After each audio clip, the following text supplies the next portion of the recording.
अब ऋषिकेश, क्योंकि आपसे बात होती है सीमांचल के आंकड़ों को लेकर, आप बहुत अच्छे से उस तीसरी शक्ति को डिफाइन करते नजर आए हैं। उनके लिए कमजोर पिच कहां साबित हुई है कि ये पूरा जो इलेक्शन है बाइपोलर ही रहा?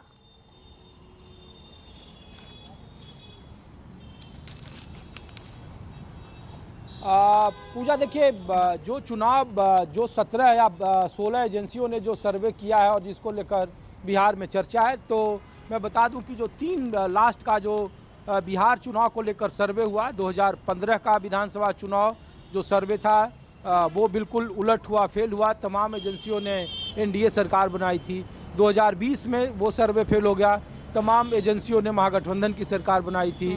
2024 में तमाम सर्वे फेल हो गए और अब 2025 में जो आंकड़ा दिए जा रहे हैं पूजा, उससे कम से कम ज़मीन पर वो चीज़ें तो नहीं दिखाई दे रही है कि एक बात सच है कि दोनों तरफ में सीधा मुकाबला है, बीच में कोई तीसरी कड़ी नहीं है। जन सुराज जरूर है, लेकिन उनका वोट शेयर 5%, 6% जो एक पॉलिटिकल पार्टी को रजिस्टर्ड होने के लिए होती है, 6% वोट चाहिए होता है टोटल वोट में से, वो वहाँ तक पहुँच पाते हैं या नहीं पहुँच पाते हैं, ये सबसे बड़ा सवाल है। लेकिन वो सीटों में तब्दील नहीं हो रही है, ये बात सच है। दूसरी बात पूजा ये है कि देखिए, जो बीजेपी का जो सबसे मजबूत पक्ष है और उनके सरकार बनने की जो सबसे बड़ी वजह तमाम सर्वे एजेंसियां जो कह रही हैं, उसमें एक बात कॉमन है कि नीतीश कुमार का स्ट्राइक रेट बढ़ रहा है। और दूसरा, हाल के दिनों में जो 3-4 योजनाएं चलाई गई, जीविका दीदी के खाते में 10,000 रुपये, जिसकी संख्या 75 लाख है, और जो 3 करोड़ 46 या 38 लाख जो महिला मतदाता हैं, उसका तकरीबन 16 या 20% ये संख्या होता है।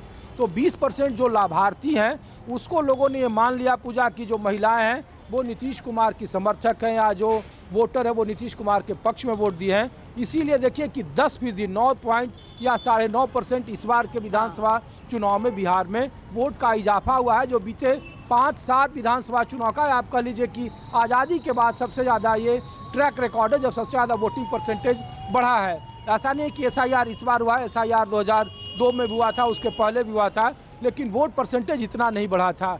आमतौर पर जो सेफोलॉजिस्ट हैं उनको लगता है कि 10% या 9.5% वोट परसेंट बढ़ा है, तो वो या तो एंटी खिलाफ होता है या फिर प्रो इनकम्बेंसी होता है। लोगों ने उसे मान लिया कि इसमें महिलाओं की वोटिंग ज़्यादा है, तो 10% वो महिलाओं का पक्ष में, एनडीए के पक्ष में चला गया है, लिहाजा 150 पार है। हमारा नज़रिया जो वोटिंग का ट्रेंड है पूजा, वो दूसरा दिखा रहा है।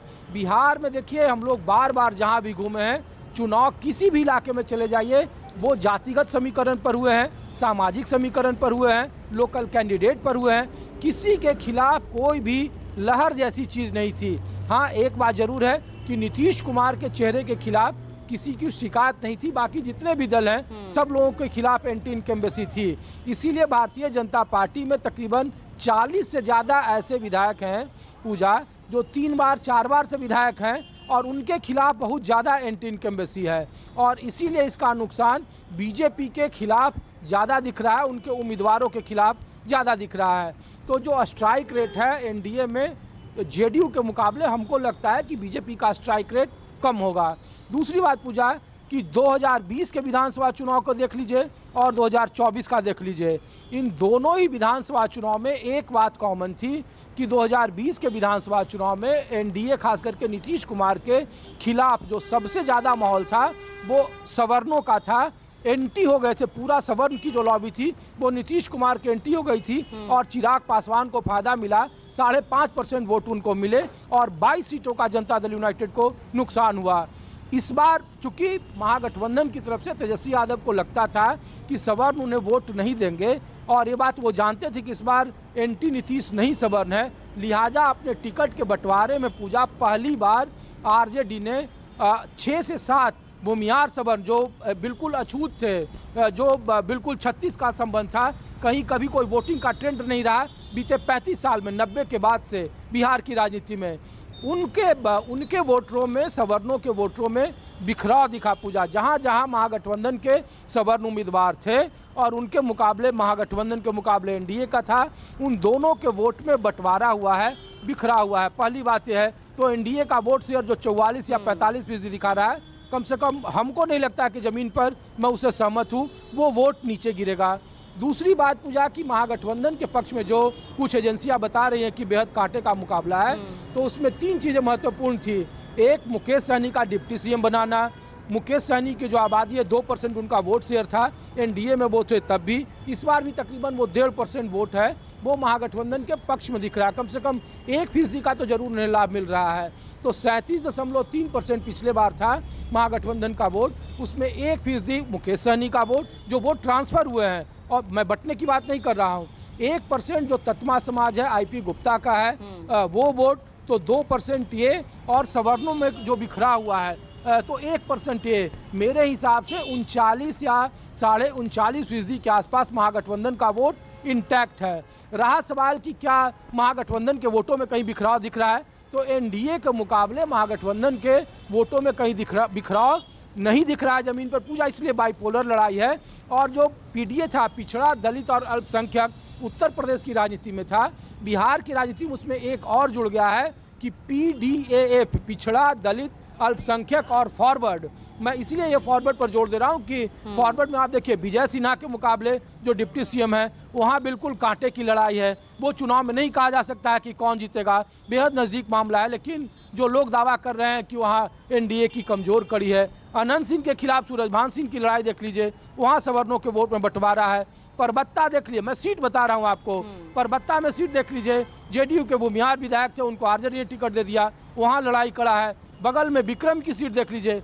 और तो और पूजा देखिए, जो बीजेपी के कोर वोटर थे, जो कायस्थ बोलते हैं, आप कुमरार की एक सीट है जहाँ केसी सिन्हा ने जनसुराज ने उतारा केसी सिन्हा को, वहाँ आप पूछ लीजिए कि जो कायस्थ एक तरफा भारतीय जनता पार्टी को वोट करते थे, वहाँ पटना सिटी में कुमरार जैसी विधानसभा सीट पर वहाँ के कायस्थों में नाराजगी और उनके वोट बटे हैं, जो उनके कोर वोटर थे। आप गया में प्रेम कुमार की सीट में बता रहा हूँ, जहाँ पे सबसे ज़्यादा 8 बार से वो विधानसभा विधायक बने हैं, और वहाँ पे कायस्थ समाज से इस बार कांग्रेस पार्टी ने उम्मीदवार दिया।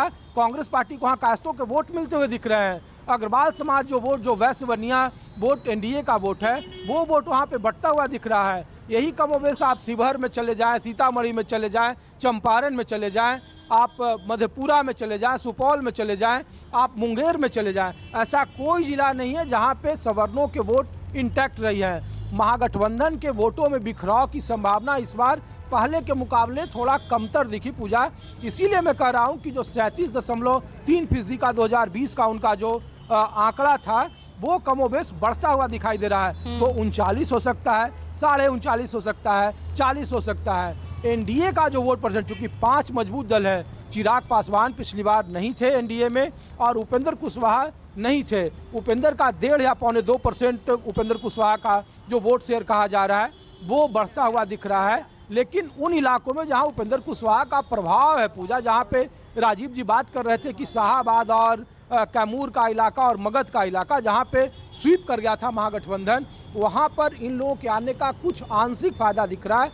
उतना बड़ा नुकसान नहीं दिख रहा है कि महागठबंधन को बिल्कुल 50-50 की लड़ाई है। वहां महागठबंधन की सीटें कम होती हुई जरूर दिख रही है, लेकिन उसका जो फायदा जो उसके उलट है, दूसरा फायदा जो उत्तर बिहार की सीटें 124 सीटें थी पूजा, जिसमें से 102 या 103 सीटें एनडीए के खाते में थी 2020 में।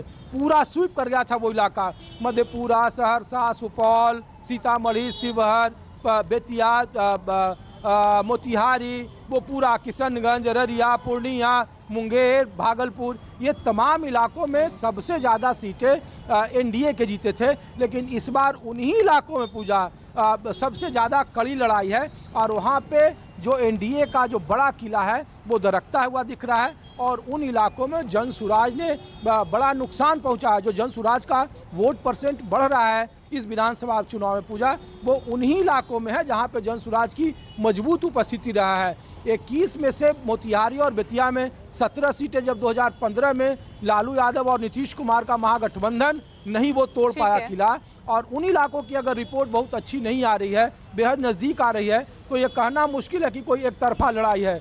किसी की भी सरकार बने, बेहद नज़दीक मुकाबला होगा, और 122 का मैजिक आंकड़ा है, तो कोई 10 सीट 12 सीट आगे हो सकता है, या कोई 10-12 सीट पीछे हो सकता है। कमोबेश वही स्थिति रहेगी पूजा। चलिए ठीक है, इसमें एक बड़ी